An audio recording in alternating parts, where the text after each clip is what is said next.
Okay. Okay. So, if I could just have you please introduce yourself. Name is Corporal Janssen, Kyle G. from Emmitsburg, Iowa. I'm in Scout Sniper Team 1, 1st Battalion, 4th Marines. Okay. And what does it take to be a scout sniper? Just heart, dedication, that drive to want to succeed and have that little bit of extra in you. Know that you're not going to quit and just keep on moving. Just have the discipline, be patient, understand your surroundings, and yeah, like I said, just wanted to achieve more. So what'd you have to do to become one? You know, you go through it's kind of a process that they screen you out, and you know, expert rifle qual, you know, first class PFT, all the little things, no NJPs within the last 6 months. There's a lot of little things that go into it, but you know, then you do the screener. They test your physical abilities and also your mental capabilities. You know, you can't figure out how someone reacts to a situation unless you break them down a little bit physically, and you'll really know what they're made of mentally. And can you tell me what's a screener like? What does that do for Marines? It lets us cadre evaluate the candidates and to see, hey, if this individual is going to fit with the platoon. You know, is he teachable? Can we learn him? Or can he teach things to, you know, other Marines that, you know, he may have just picked up or just learned, but, you know, let's say he's going to have to teach you know, another basic infantry individual and lead his peer group, which is one of the toughest things to do. And what do they have to do during the screener? A lot of physical events, like I said, you know, just breaking them down physically. You know, a lot of land navigation, which is obviously every Marine should know how to do. You know, O course a couple times, just not really working them over, putting them through the ringer, but just breaking them down and trying to get that mental state to come out of them. And then we can evaluate how this individual acts mentally. You know, like I said, if he's right for us, perfect. You know, we'll take him, and then that's how we kind of screen them out.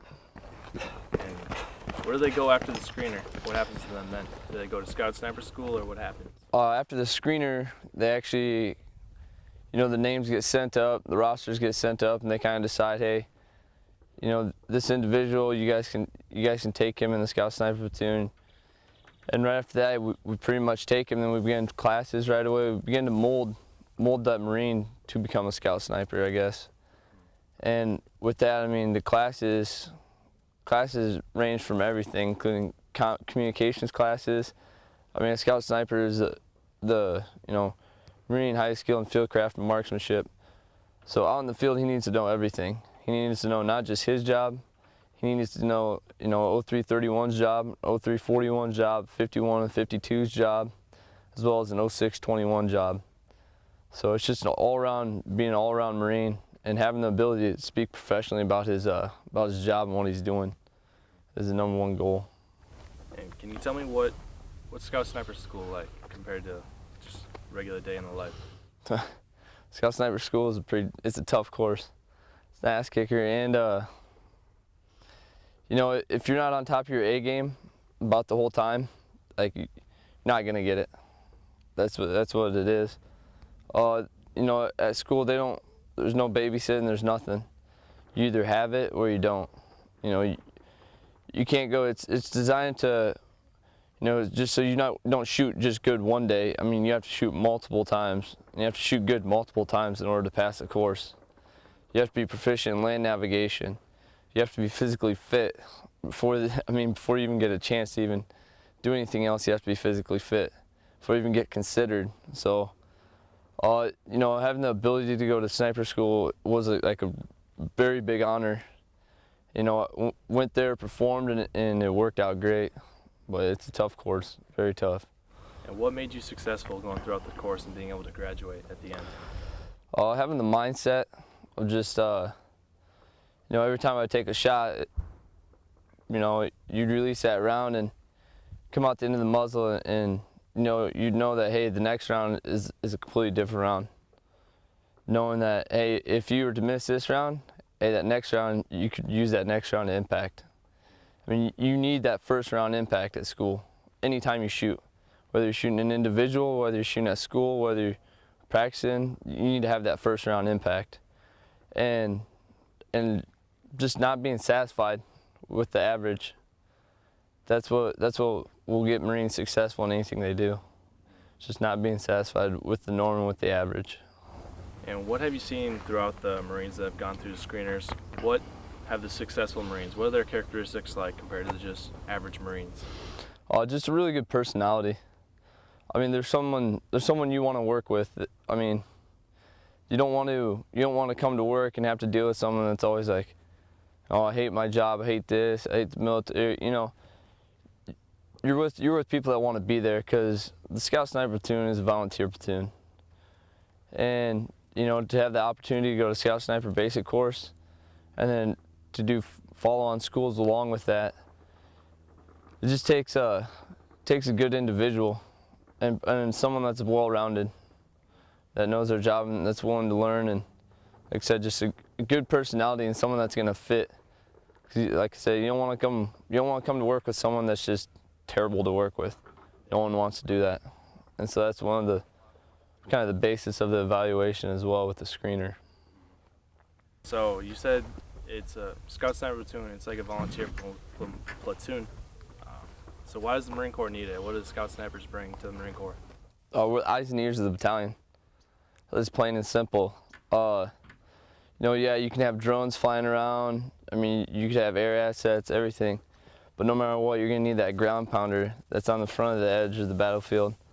Always able to, you know, observe and report real-time recon, because a drone cannot see a person's individual face. You know, let's say they're within a compound, whatever it is.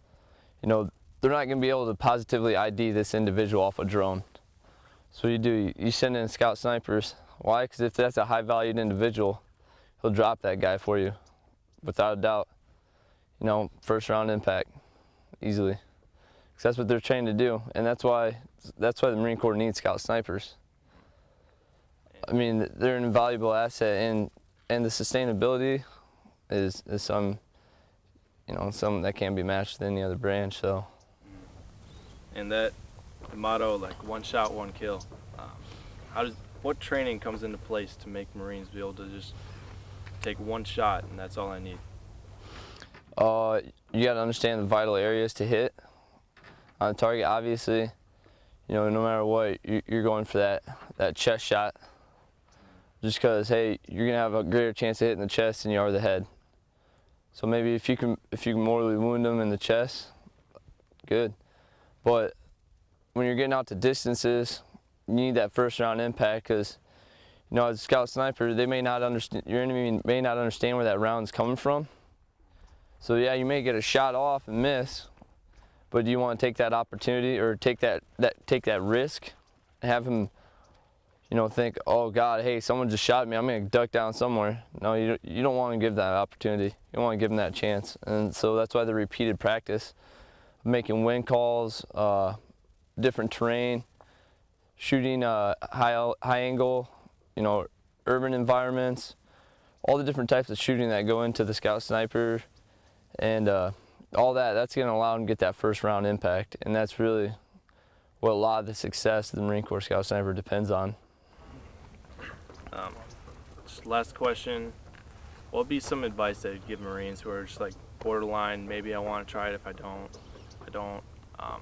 They have the capabilities, but they're not sure if they want to volunteer or not. What kind of advice would you give them? Do it.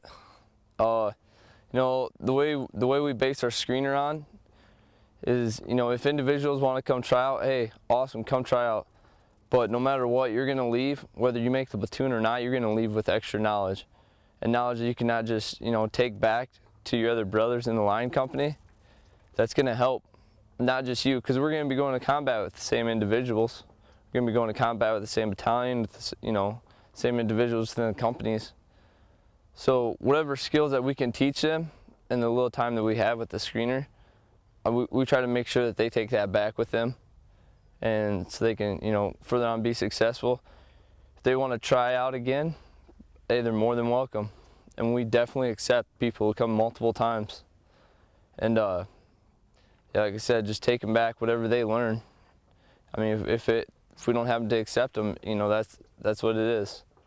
That's the time. Maybe it wasn't their time to come, but you know, we like to leave everyone with knowledge, and that's one thing that we pride ourselves on. Is that, you know, we run a professional and knowledgeable screener, and so that's one of the things that we take pride in, like I said.